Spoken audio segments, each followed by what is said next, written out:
QSO Today, episode 474, Alan Higbie K0AV. This episode of QSO Today is listener-sponsored. Only you can keep the QSO Today podcast coming to you every weekend since 2014. Please become a listener sponsor monthly or annually by clicking on the sponsor banner on the show notes page or at the top of the QSOtoday.com webpage. I want to thank the following listeners for becoming annual listener sponsors: John Stengel, W8UC, Lenny Fagan, K9EH, Stuart Thorpe, K7PWS. Listener sponsors not only keep the QSO Today lights on, but they also have access to all of the old and new content in the QSO Today community. I also want to thank Jordan Mackauer, WA2BRV, for his $50 donation. Jordan tells his ham radio story in episode 396 of the QSO Today podcast. There were additional anonymous donations to QSO Today. I appreciate them as well.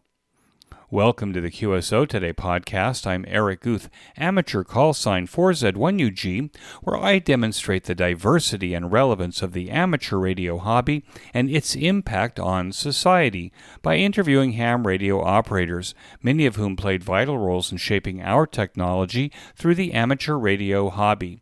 And while many people might say, ham radio? Do people still do that? This podcast demonstrates through in-depth interviews just how amazing, diverse, and dynamic the amateur radio hobby continues to be. The war in Israel continues. We are told by our government in Israel that it may last for at least a few months. I will post more on my blog, shorter articles than the 3,000-word essays that I've been writing, as often as I can. I will keep our situation out of the podcast, but share with you in my blog what is happening to us. I will also offer my opinions as the boots on the ground, but not here. Alan Higbie, K0AV, is a ham over 60 years, with an interest in CW, contesting, working DX, and working 2BSIQ mode. Alan has developed special expertise in finding RF noise sources around his QTH using a portable SDR receiver. And as a trial lawyer, he has had the opportunity to live in unusual places that lead to unusual ham radio operating events. K0AV is my QSO Today. K0AV, this is Eric, 4Z1UG. Are you there, Alan? Yeah, 4Z1UG, this is Alan at K0AV. Alan, thanks for joining me on the QSO Today podcast. Can we start at the beginning of your ham radio story? When and how did it start for you? For me, I was a kid about 11 or 12 and visiting my grandmother on Cape Cod. And so that probably would have been 1958, 59. And she had one of those Zenith transoceanic radios. That's probably a common starting point for a lot of people. And I got interested in that. I got a crystal set. So you started listening to shortwave on the transoceanic?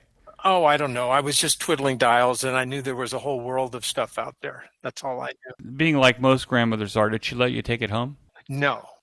But I came later to discover that she knew a lot about ham radio, actually. And her brother was a ham. Oh, really? He was W1 Delta Bravo Mike, W1 DBM Phil Rand, and he was in Cape Cod and was an early 160-meter DX guy in the 30s. And he made, I discovered later, he made one of the first transoceanic contacts over to England. And so kind of a pioneer right after W1BB was like that. Anyway, turned out that what she knew about ham radio was she had taken, I don't know how she did this, but she got on a transcontinental car ride with him, and he took a mobile setup. He had designed and built a trailer with a whole rig in it in 1935, about 1935, because I came across a QST article that he had written in July 1935, where he describes this trailer and has a picture of it.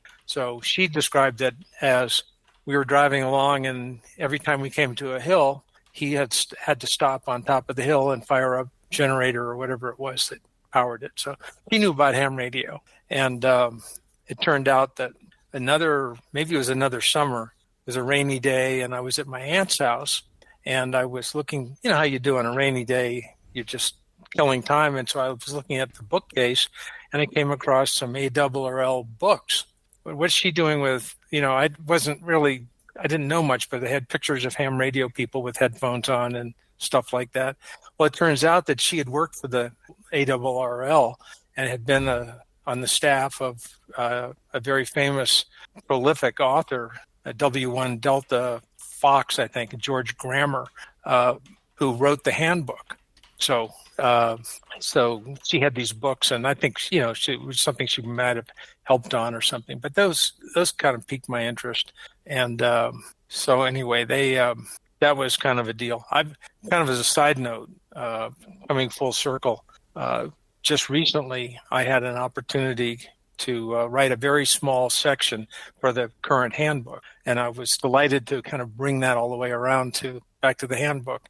And the editor for the handbook that we just came out, the 100th edition, was one of your past guests, Ward Silver, N0AX. And I mentioned this to him, and he goes, "Oh my God, that's George Grammer is my superhero." Not that I had anything to do with him. I'm just saying it was a connection. Since we're talking about your contribution to the 100th edition of the ARRL handbook, what was your topic on that you wrote the article for? It was an expansion and a little bit of redirection, thanks to the editor, of an article I'd written for National Contest Journal about using an SDR to locate the source of your RFI. Oh, okay. So we'll talk a little bit about that later. I actually have that on my list because I think that's an interesting topic that we can touch on a little bit later. What was your hometown? And I want to correct, it was July 1933 was the QST article about the trailer. I'll see if I can find it for the show notes. Yeah, that would be kind of cool because he had a name for it. It was called the Black Mariah. the thing, it was just, It's either something about the time or something about your grandmother. Maybe people were not in as much of a hurry when they were making these transcontinental drives, because I hear similar stories from my grandparents that they just weren't in a hurry. Yeah, go ahead and do it. Go ahead and do it, and let's just keep moving. Yeah, so I don't know if it was a out and back trip or she took a train back. Anyway. So your hometown was? Well, I mentioned Cape Cod. I was born in Massachusetts, and my family was from there, but by the time I got my license, we were living in Cincinnati, Ohio, and that's where I got my license, got the crystal set, and we were there on vacation. Anyways, too much detail. You got this interest in amateur radio from a transoceanic portable radio that your grandmother had. It turns out she's maybe worked at the ARRL. No, that was her daughter, the aunt. Anyway, it was the aunt that worked at the ARRL with George Grammer. Yeah, probably connected through W1DBM. It's all amazing, kind of serendipitous that she's got all these. There's books from the ARRL in her bookcase, and you stumbled on it. So how did you get your first license? Did you actually find a tutor or mentor or someone like that could actually bring you to the first license?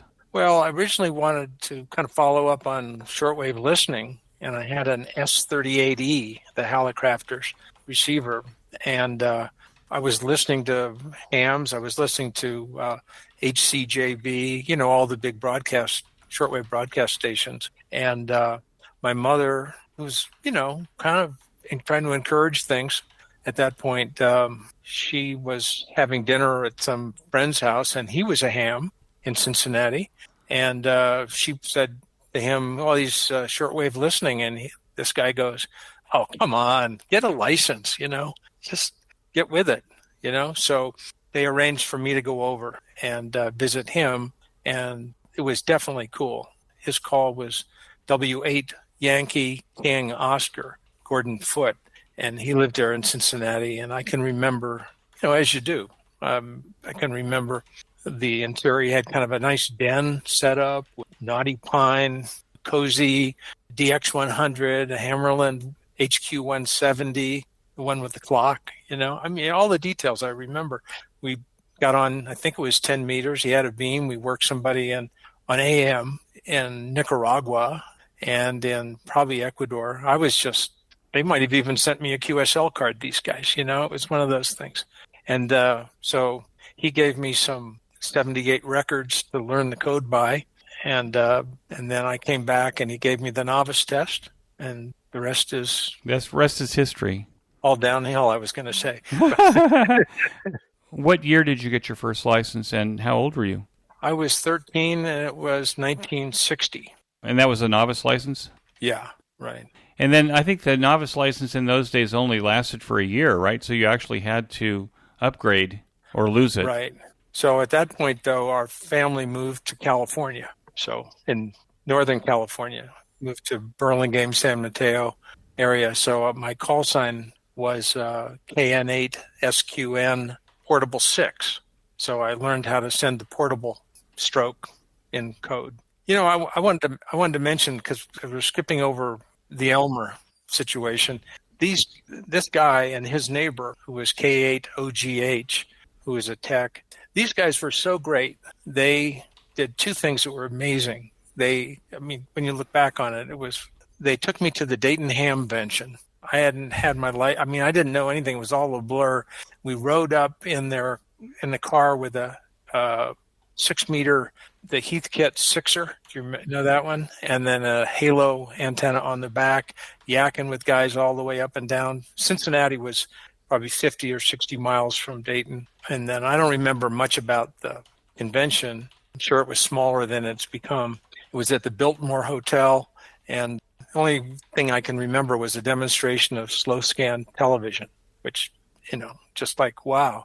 Not that it got my interest, but other than just unbelievable what these people are doing. Anyway, those guys were great. And then they also came down and loaned me a rig, an HT-17, old Hallicrafters radio.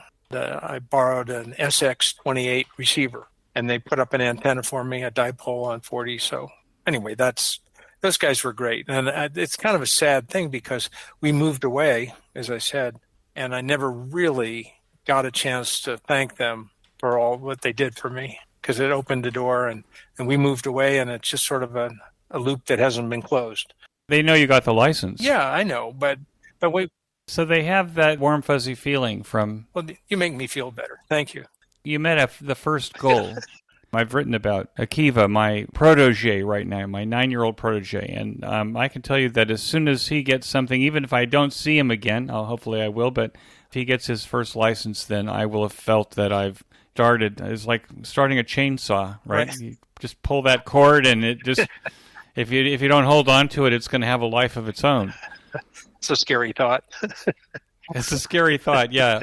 But I think probably those guys are patted themselves on the back that you got the license, and even if you moved away, you had this start.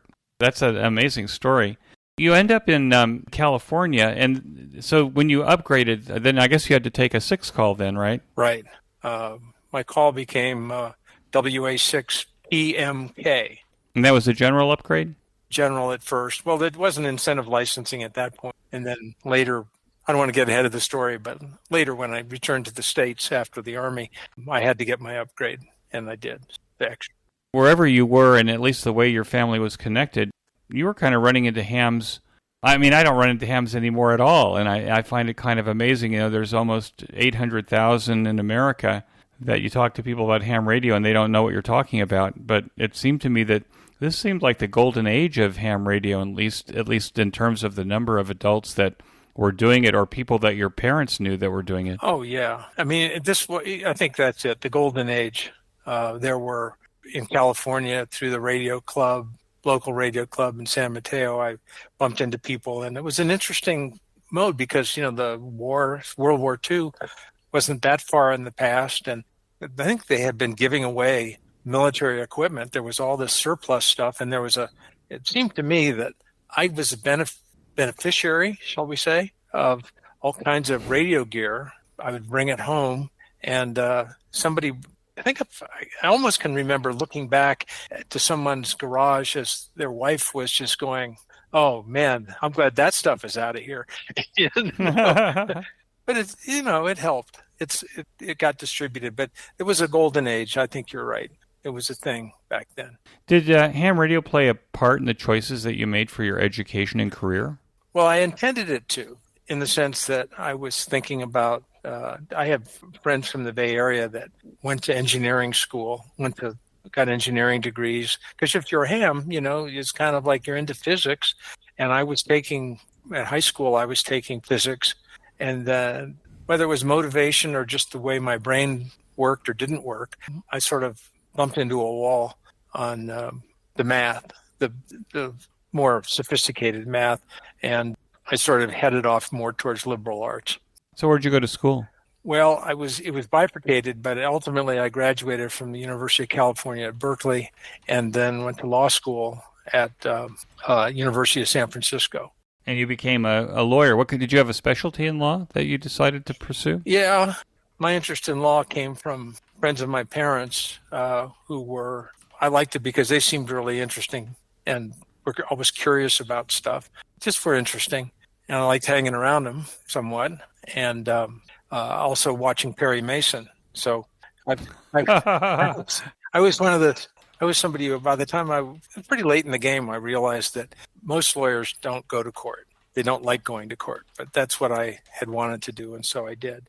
I'm younger than you, I think, but I kind of grew up in the same period of time, and that is that I think law television series was even through the present is we all think that everybody spends all their time in court. Right. So what kind of law did you practice, and did you ever get to court? I did a lot of jury trials, and I did criminal defense. I did, and then mostly at the end, personal injury cases, which are kind of technical in a way because there's usually an expert witness, whether it's medicine or engineering or fire science or something like that. So it was, it makes it more interesting for me anyway, more interesting than sitting at your desk, maybe having a heated phone call with somebody about some word on a document or something like that. So you didn't have to spend a lot of time writing contracts. Yes, that's true. Yeah. By design. Right, a little bit more action. Well, that sounds very interesting. Can you think of one case that was probably the most amazing thing that changed your life? They weren't all the same. I can remember what kind of radio came through in some.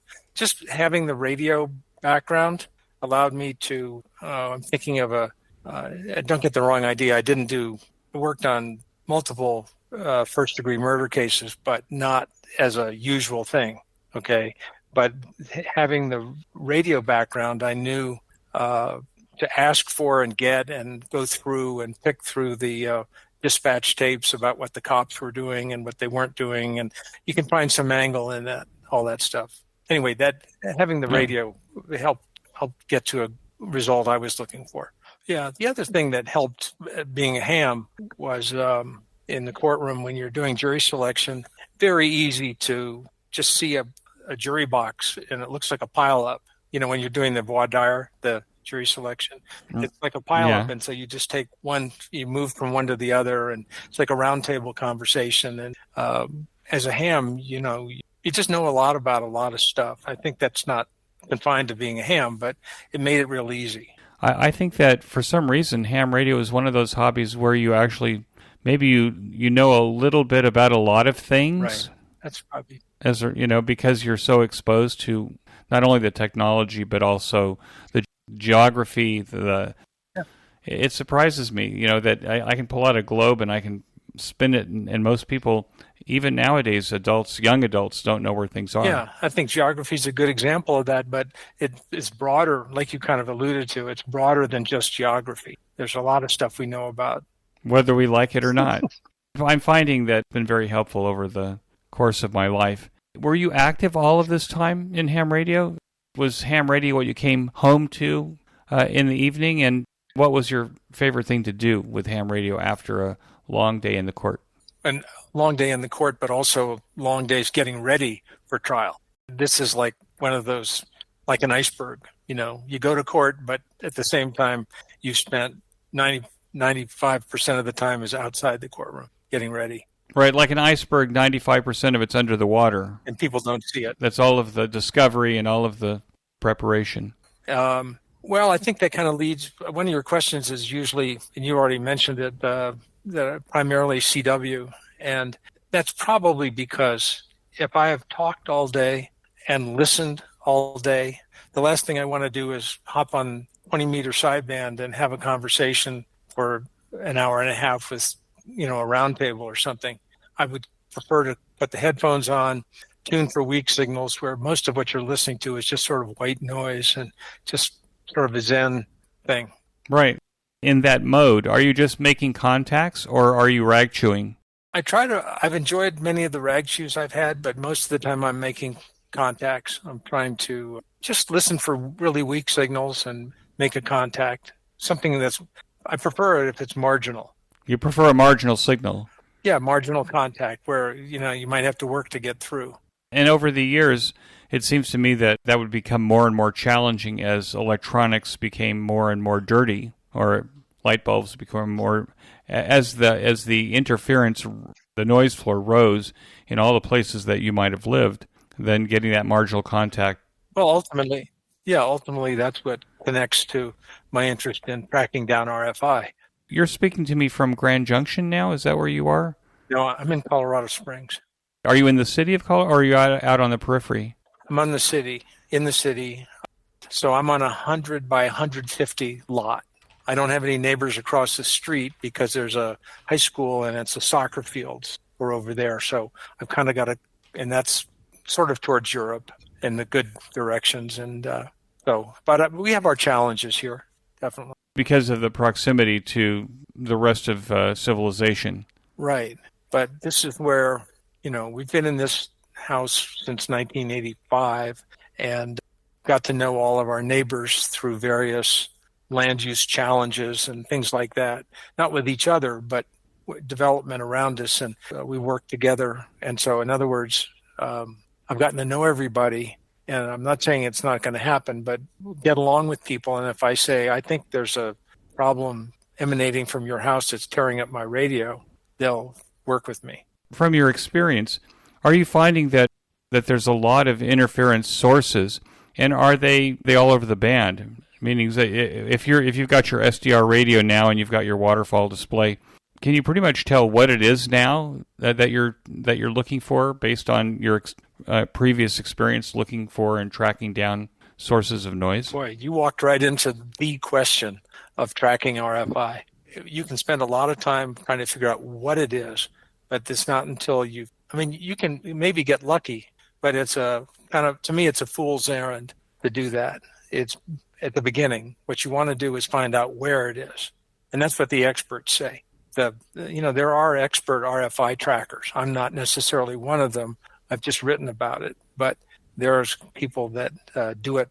There are hams that work for utilities that go and track down noise sources for them, and they hang out on a reflector called the RFI reflector, which is very worthwhile. And they have like these reflectors, they have a searchable archive. So if for instance, we got a new furnace, and I knew that it was the source of the problem because it only generated a problem after we put it in, and then I tracked it to there, and then I shut it off, and the power, I knew that's what it was, but I needed to fix it. I got to that later stage of mitigating the problem, and I just put in the name of the furnace, and I got all these answers. I'm not the first, not always the first person who's had this problem with this device. I think these issues have also gotten a little bit more complicated. I think 40 years ago, it might have been a contactor or a bad circuit breaker or a noisy insulator, outside or a dirty insulator outside that was creating some kind of. But I think with all of these electronic timers, microprocessors, and washing machines and everything else, that it seems to me that there's just more and more stuff that you actually have to kind of narrow down. Yeah, well, it's a pretty well-worn. There's a couple of things psychologically, I think, to get your head around in the beginning. So let's say you've got a noise source, something that's bothering your radio. I mean, you can go around with and find wall warts that are giving off all kinds of problems, but unless it's affecting your radio, save your energy. Don't waste any time with it. it doesn't get you anywhere. But if it's increasing your noise floor and covering up signals you want to hear, then the first thing to do is realize that it's one or more sources, and you can tell by you put an SDR on the antenna that your receiver, your main antenna that you're actually using, and then you can watch it. Just sit and watch it while you're doing something else. Leave it on for a couple of days and just watch it. And one of the problems is sometimes there's more than one source. I had a problem here. It was like 3 or 4 different ones, but they all kind of sounded the same. But it wasn't until later I figured out it was multiple things. That solved a lot of problems, narrowed it down. But figure out it's just physics. There's something generating this, whatever it is bothering you, and it's not magic. And I can remember back that long ago where I would think to myself, how am I ever going to figure this out? This has got to be magic. There's got to be, I'm just lost, but once you break it down, like all these technical troubleshooting, it's just a subspecies of troubleshooting. That's all it is. And now this mid-show break. The future of podcasting and the QSO Today podcast is listener sponsorship. It keeps us lean and focused on providing you the best ham radio interviews since 2014. You can keep the QSO Today podcast commercial and sponsor-free by becoming a listener sponsor yourself. For $10 a month or save 20% at $100 per year, you can become a listener sponsor. I am now recording the QSO Today podcast as video interviews that are available only as a benefit to listener sponsors through our QSO Today community website. As I develop the sponsorship tier, I will add bonus content for listener sponsors. Listener sponsors, not donors, are automatically members of the new QSO Today Academy. I am building the Academy website to include access to our Sequel.io networking lounges all of the time and Academy resources including over 400 previous Expo presentations with Q&A and additional helpful ham radio educational resources. The benefit of listener sponsorship as an alternative to commercial sponsorship is that commercial sponsors influence the content and comments in the podcast. Listener sponsorship allows a greater degree of freedom to discuss any ham radio subject without commercial consequence. I have eliminated all commercials in the QSO Today podcast from episode 445, with the exception of the Ham Radio Workbench podcast, as I think that this is a serious asset to a well-rounded ham radio education. I am not using Buy Me a Coffee or Patreon, but my own system for managing the community that could form out of the podcast. I direct you to the sponsorship section of the show notes pages beginning with the episode 444, where I list all of the contributors to the podcast since 2014, including sponsors, donors, and hams who have paid for transcriptions. If sponsorship is not your interest, then you can make any size donation to the podcast by clicking on the donation button on the QSO Today podcast website at qsotoday.com. There is a slider that you can use to adjust the amount of your donation. If you want to make your donation monthly, click on the recurring donation box. It is the recurring donations and the listener sponsorships that keep the lights burning here.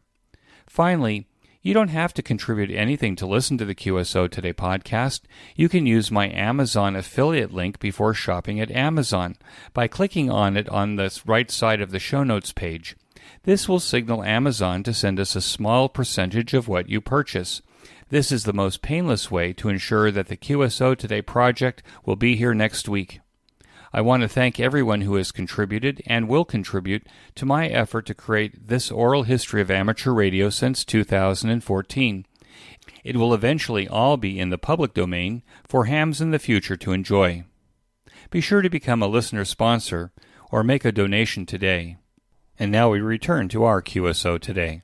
If you're using an SDR receiver and I'm assuming the reason that you're using an SDR is because it also gives you an opportunity to use a waterfall display, right, to see where this is or if it's being generated in multiple places. Correct. It's every 10 megahertz, so that you can perhaps use some logic to kind of figure out what it is that you're hunting down. And it gives you a broader look at the spectrum. You can look at 5 megahertz or 2 megahertz at a time. And one of the problems is if you have an antenna that is narrow band, then it's hard to get a good look at it. But there's one of my favorite recent game changers in this world is a broadband flag antenna that can help you direction find and do it. But anyway, the main thing to do then is isolate it by shutting off the power to your house. Oh, yeah, that's a good start. Yeah. Yeah, so at least you know if it's in your house or it's in your neighbor's house. Keep your finger crossed that it's in your house, because then it's under your control, and you don't have to use any diplomatic abilities. You don't have to go out and bake cookies for the neighbor. You can just take care of it yourself. No, there's a guy that does that. He's one of my heroes in this field, Don Kirk, WDA DSB. He's the one that designed this portable flag antenna that is used for locating RFI, and he's got videos that he posted on YouTube, so you can see he takes you step by step from the first noticing of a problem on the radio all the way to tracking it down. And then, because if you can't find it, if it's outside, like power line a half a mile away, you're not going to be able to get somebody to come out and help you hunt it. You got to give them a pole number. If it's a power line problem and not something in somebody's house. He's also found stuff that are industrial sites, warehouses with motors and stuff. What's your SDR rig that you use for this kind of thing? Are you just using, your regular rig, or do you actually have a portable SDR receiver that you use to kind of go look for the problem? I use the SDR Play RSP DX. I'm not prepared to say one is better than the other. And it also, you need some software. There's free software, and the software that I like to use is SDR Console. It's created and updated by G4ELI. When you said that you want to monitor for a couple of days, you could actually use some kind of event recorder so that you can actually record this. You can compress it down. You can actually see, like a DVR, when you have the problem and when you don't have the problem, right? See if it's something that is on a timer, for example. Right. And that's helpful to know and and so the SDR console has some features like that are available. You need to play with it for quite a while to get there, but it's kind of cool. To me, it's a niche part of ham radio. It's a little subspecies. Other than ham radio operators, is the common Joe on the street, is he affected by electronic noise? Do we see cases where that it's interfering with something that they're using, although it seems to me everything's digital now that it might be hard to see a problem with a Apple TV or something like that? But you say the common Joe, I don't know about that part, not directly, but indirectly. I've stumbled across a bunch of literature about cell phone providers, and they have interference that gets into their receivers, their cell sites, and then they track down RFI and mitigate it. They often, for instance, one of the sources of RFI can be where there's two signals that are getting together at like a joint in a roof or a fence line or something like that. And that's what they come up against. At least I saw some videos of them tracking down for some cell company. So it becomes a rectifier, right? Correct. The joint, right? Oh, interesting. Who would have thought? Especially, I guess, if you're close to something, a high RF field, like you're right next to the cell site, for example. Right. A broadcast transmitter. We had a similar problem, RFI being generated, where two signals were getting together in a power supply.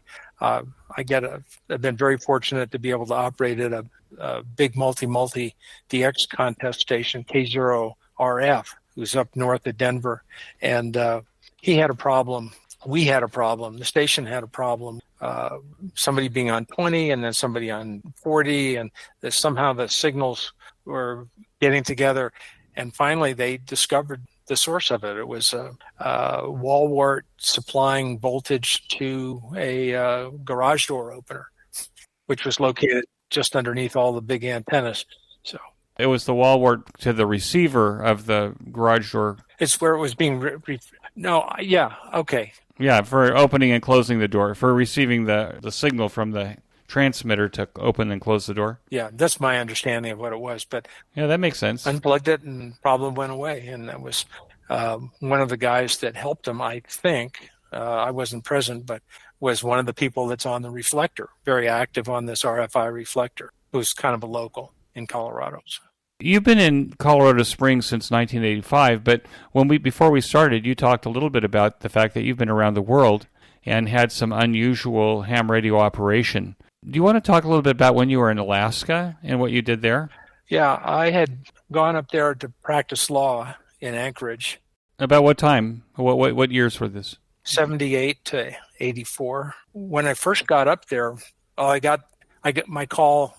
I'd had K0AV before I went up, but as soon I wanted to have an Alaska call. So, because who doesn't, right? At least I wanted one. So I got AL7H. I didn't pick it. It was assigned to me. My first name and last initial. I wouldn't have picked it because this doesn't sound good on CW. The H is a little tough sometimes. But first got up there, I was like, yeah, okay, I'm on board for whatever. Let's do something. And they asked for volunteers to go out on the Iditarod sled dog race, which is a 1,049-mile race from Anchorage to Nome, all across the bush country, and big kind of a big daddy sporting event. I'd never even heard of it. At the time. Yeah, at the time. And but they needed people to go out and communicate from the checkpoints where they didn't have any phone. So I got assigned to go take an HF radio out, TS820 or TS830, whichever I had, and they gave me a generator and got me a pilot. They had a kind of an Air Force to take people out to all these remote sites and drop them off. And so I went out, and a guy with a ski plane landed on the frozen Yukon River, and we were met by a guy in a dog sled that came down he was a trapper that lived there. It was very cool. It was very cool. And they needed someone to man or get the communications out. This location was 60 miles, it was on the Yukon River, and in one direction was Caltag, and the other was Grayling. And my understanding, my recollection is it's like 60 miles to each one of those. So you're in between and not any close neighbors. But this trapper and his wife and kid lived there and took care of me, and I set up a dipole up on a hill. And to me, it was like, I look back on it, it must have been like not knowing anything about baseball. And suddenly you're working. You're announcing the game. I'm not announcing. Well, no, but yeah, something like that. And then I'm at the World Series. I mean, this was the big race, and these guys were all well known in Alaska. These mushers that came through. It was really cool. So you were there until all of the contestants had actually gone through the area. The checkpoint. Yeah, this was the Eagle Island checkpoint. And, they have different routes. One year they'll go to through this checkpoint, and then the next year, at least it's the way they used to do it. And was it cold? It was pretty cold. The cabin wasn't their regular cabin because I wanted to be in this summer cabin that they had because it was up on a hill and it was a better QTH, right?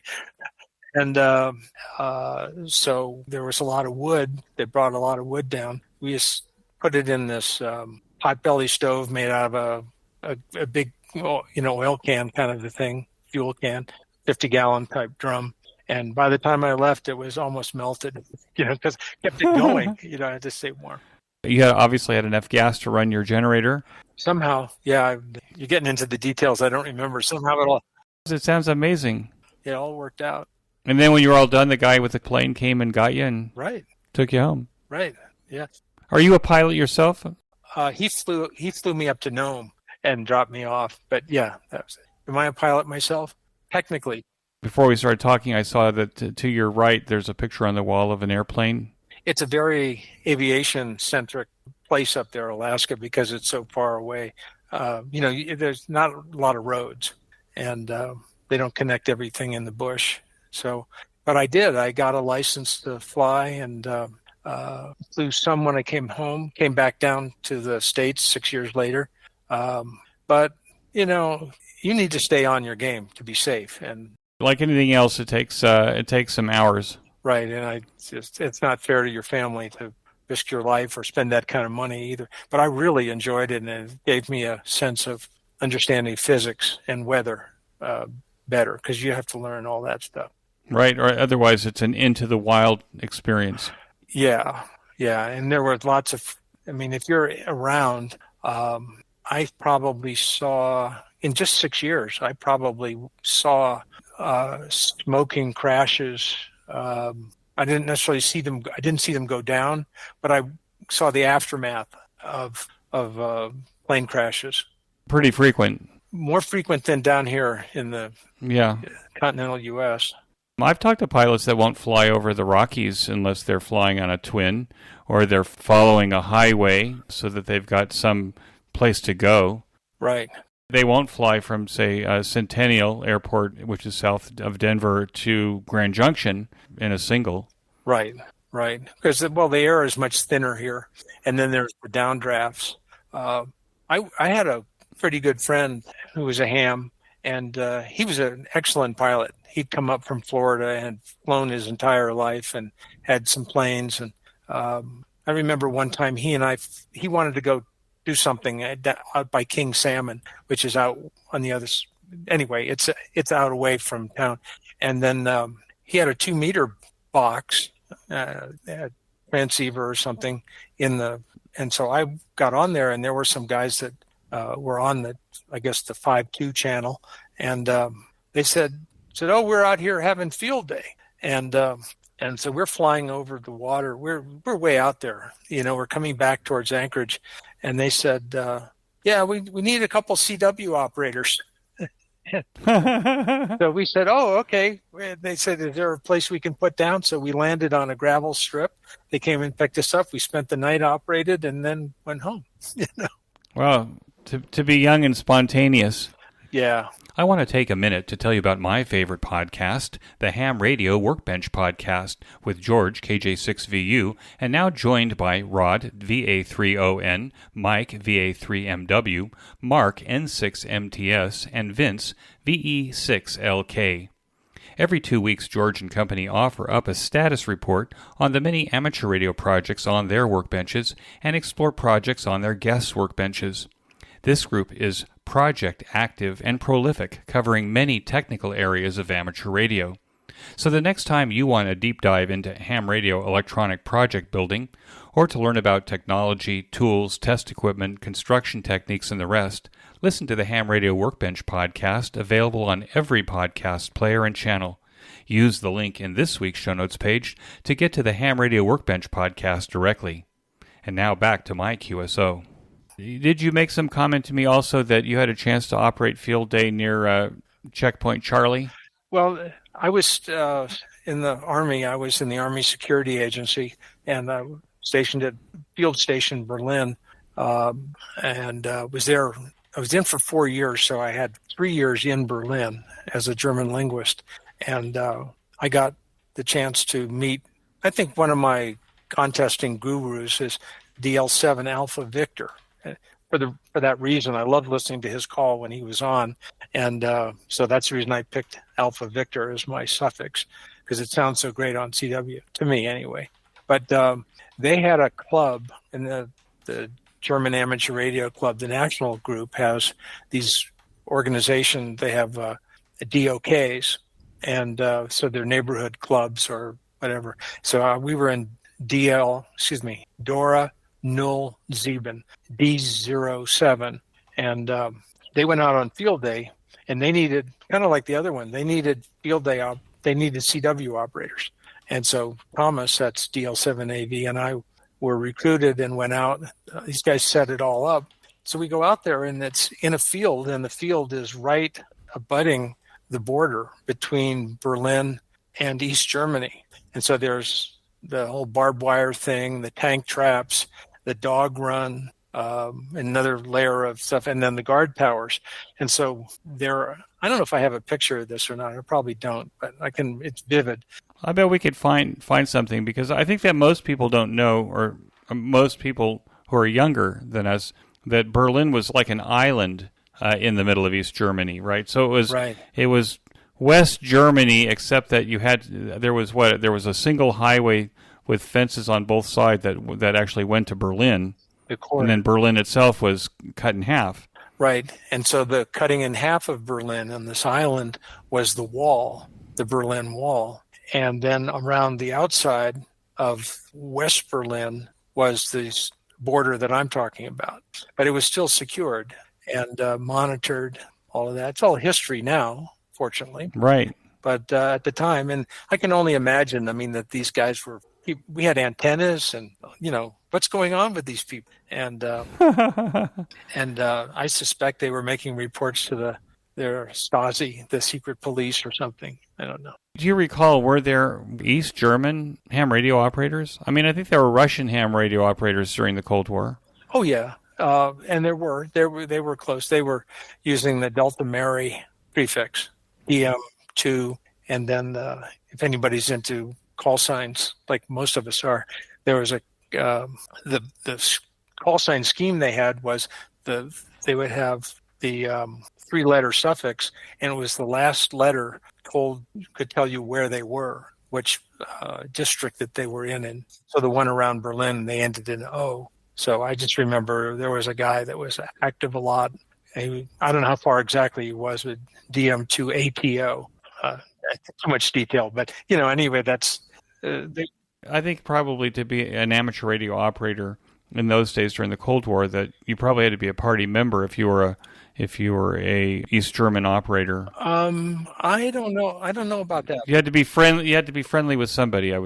I'm not sure it was seen as that much of a privilege because they encouraged technical development. They had a whole youth movement within. So they were definitely encouraging it. And I know this kind of because I was went on a visit back to Berlin 10 years ago, I guess, and took a tour of the Stasi museum, because when the wall came down, that emptied out quickly. The secret police people just left, and many of the files were still there. And so they've made a museum out of it. And I've gone into that's the museum. And I can remember seeing there was some exhibit about that. And maybe some cool gear. Well, they had some interesting gear on display, kind of the surreptitious spy stuff. It's if you're going to Berlin, that's a worthwhile thing to look at. What is a 2B SIQ simulator? I can guess what that is, but something that you're doing, what does that mean, and how would it apply to ham radio and to our listeners? Well, it's an interesting. It's actually a simulator of a mode of operation. In fact, I was on last night in the CW Ops CWT. I haven't been on the air for kind of getting warmed up for a trip, a de-expedition type trip, but where you have 2 radios and you can be on one band with one and the other one, so you can run 2 pileups. You can have people calling you, but you got to synchronize. So it's a 2-band, a 2B SIQ, right? Right. 2-band synchronized, I think is the word, interleaved QSOs. So you make one on 40, like last night, on 40, call CQ over there. A guy calls you while you're calling CQ over here on the other one, and you go back and forth. And if everything clicks, it doesn't always, but if it clicks, then you could be making 4 or 5 contacts in a minute. Okay, well, what is the difference between that and SO2R? Well, SO2, good question. SO2R is where you are calling CQ on one, and you're hunting for searching and pouncing, if you want to call it that. That's what they call it. You're looking for stations where you call them. That's different than having 2 run frequencies. What you're doing with the simulator then is you're practicing holding 2 simultaneous QSOs on 2 different bands at the same time. Right. And if I can give, a lot of people just go, I can't do that. And I understand it, because just listening to 2 audio streams is a lot.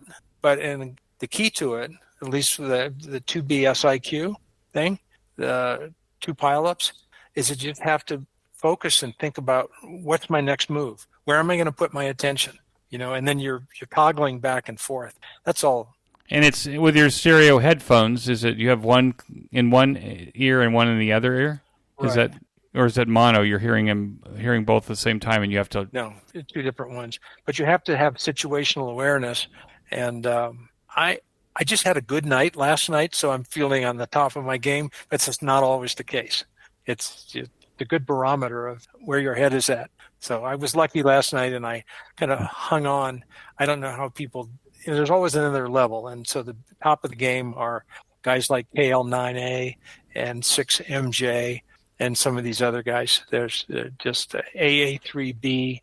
These are and I'm leaving out people who've also kind of learned how to do it, but they'll do it for the whole contest. I just don't understand. I don't get it how they can do it. I bet they don't have dementia. I mean, I would think that this would be an ideal exercise for keeping you're developing new neurons as a part of this exercise. It is stimulating.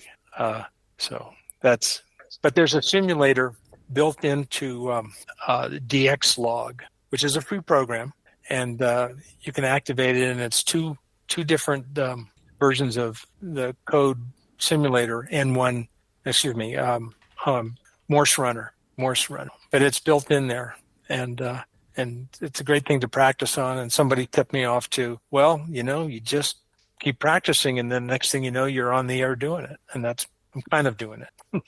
Oh, I think that's amazing. Well, and you told me that you're about to go on another DXpedition. Where are you going? Well, last year I got a chance to go to Mauritius, 3 Baker 8. This is it's a contest situation, so it's not a remote island or anything like that. I mean, I guess it's remote, but it's not like going to Antarctica or something. And it's just the opposite. But I'm joining kind of an operation already in progress. There's stuff that's down there. We take rigs, and there'll be 7 of us this year. Last year there were 6, and it's under the leadership of Olaf Lundberg, Golf Zero, Charlie King Victor. He's a Swede, but has lived and done business in London for decades at this point. He's my kind of guy. I mean, he's a planner. It's like getting ready for trial, I mean, he's got lists and spreadsheets and thinks about stuff and then goes deeper. And then, so I'm even noticing compared to last year, he's developed a few more things, even though he's been down there doing this same operation multiple years. And it's fun to be around him and these other guys that are working at this level. You say you went last year, but have you been on any other DXpeditions of note? No, not. I mean, I've traveled and operated from Ecuador, from the Azores, from Ascension Island, which is a whole different place. The first time I ever traveled was when I was in the Army. My friend Oliver Swiningson, W6 November Victor, he and I were known each other from being kind of neighbors. We went to different high schools together, if you know what I mean. And he lived a little bit further down in the peninsula. But when we met, I remember, this is tell you the age, he hadn't got his driver's license yet. So he came out to meet me on his bike. And then, because I had just got my license. So I can tell you when that was because he and I are the same age. And but he's an incredible traveler. And he did go to engineering school, and he worked for Bechtel Corporation, which was international. So he spent 3 years in Cairo and operated from there, and was in South Africa. He's gone 6 times to Ascension Island. It's just unbelievable the places this guy goes. So he helped me get motivated to go. We thought we'd go to Andorra in 1969.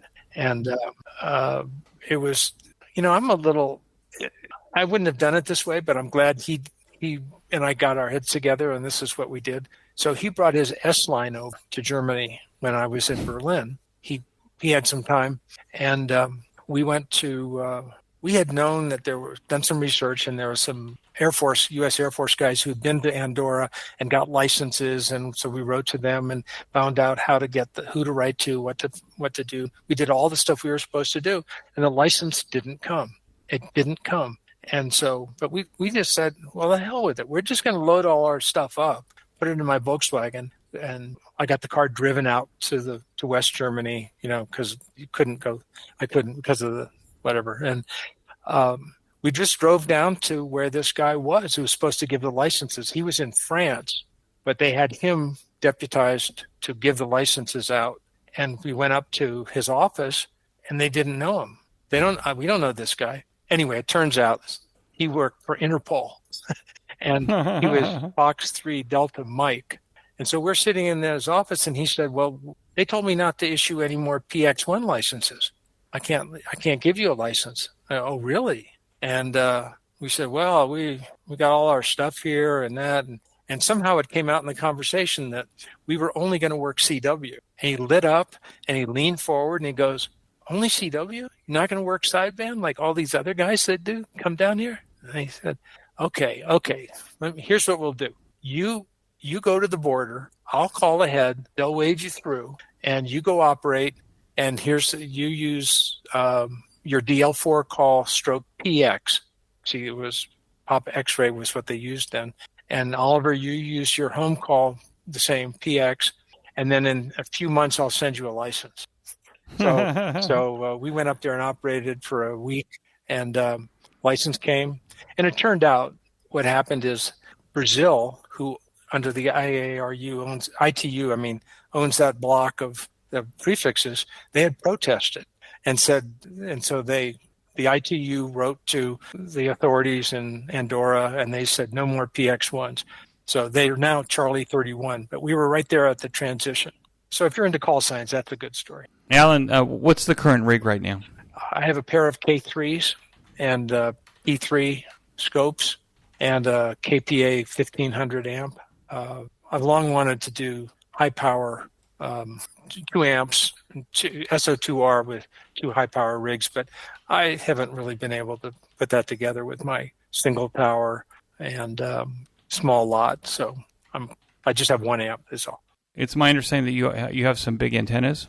It's you say big antennas. I'm only, I would never say. Well, you have a beam or something like that. Yeah, I have a 3-element stepper beam and a 2-element 40 and an 80-meter inverted V, and seasonally I'll put up a 160-meter inverted L. So it's there's big boys like K0AV. That's big stuff. Do you operate digital modes, or is it just CWs here? I'm probably saving FT8 for when I'm in the home. Yeah, it's an interesting idea. Well, it seems pretty cool, and I've seen it done, and it would be really a thrill to be in a home or a whatever and have something that by your bedside that you could work people. I understand it. It's pretty interesting, the technology of being able to dig into the noise and do it. So, are you considering a remote station? I have done remote, but it was only during COVID. And from K0AV, we operated from our own home stations and operated through remote. It was set up temporarily, but otherwise I'm not. The noise problem in your QTH is not so bad that you've considered maybe moving the receiver someplace else? No. My noise has gotten so much better once I figured out exactly which poles, and I got the utilities people very cooperative. They replaced, within the last year, 4 poles and all the hardware. They put in new stuff for me. Right. It helps. How about that? Well, you know what? It's also possible that nobody really appreciates what they do anymore. So when they get somebody that comes and say, hey, I've got a noise problem, and I think it's coming from your poles, it's kind of like they're like, wow, we can show somebody what we really do. Right. I think we assume that it just gets here. The electricity just comes through the socket in the wall, and we don't appreciate perhaps how that infrastructure works and all the people that work on it to make it work. Well, these guys were very helpful, and they all got into it. The linemen got into it. They'd go up and they would wiggle stuff, and I'd be down at the bottom with a receiver, and they could hear as they moved things around. They could hear it, get really snap, crackle, pop. Yeah. And they go, wow. And then I can remember somebody saying, well, I can see what the problem is here. Look at there's crack marks across this equipment and stuff like that. This this stuff was 60 or 70 years. So what do you think is the biggest challenge to ham radio right now? I would say challenge-wise, I don't know. I knew you were going to ask that question. I forgot what I thought about, but I think there's a lot of people that are very interested in ham radio. They've heard of it, and there's a group that had a kind of an open house at a. I'm going to get to it because there was a bunch of people that were really interested in this that were just like off the street at this open house. There's the I want to get the word right.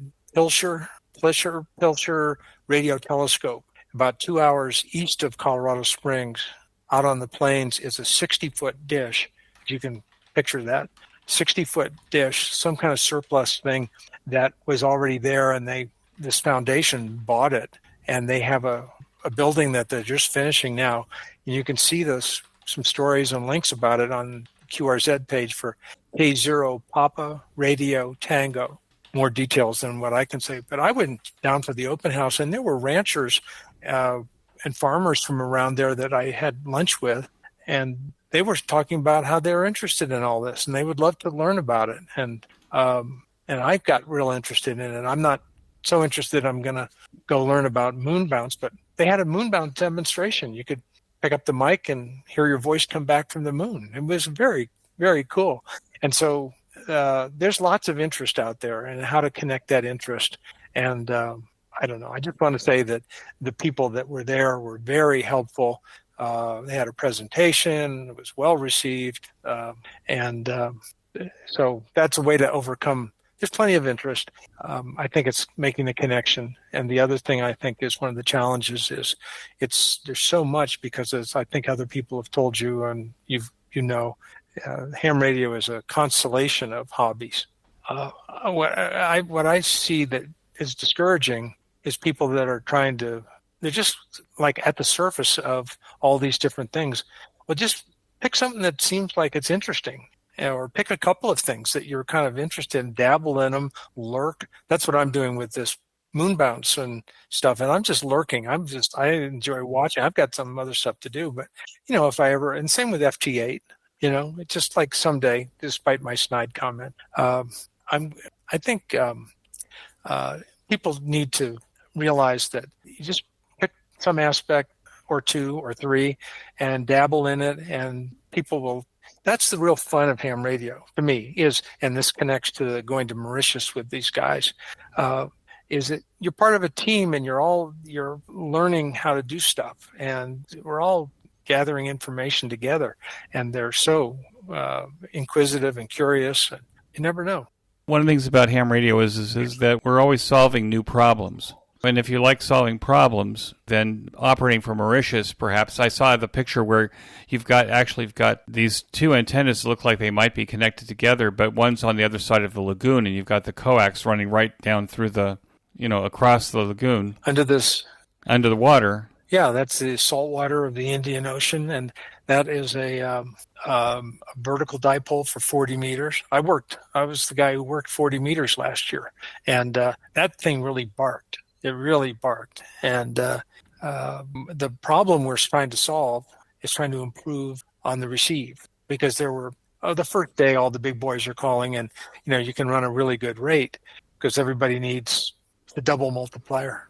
It's really a lot of action. But as things go on the second day, people are weaker and weaker, and so the receiving antennas is what we're working on now. That brings up an interesting strategy I would never have thought of before, that if you're not a big station, that coming in to a de-expedition on the third or fourth day might actually give you an advantage because all the big boys have already come and... But the scalp on the belt. Right, yeah. Yeah.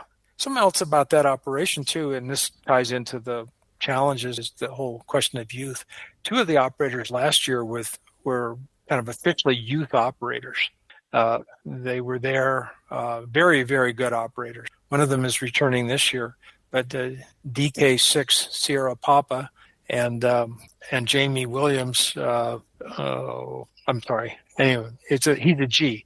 He's from England, so he'll be returning this year.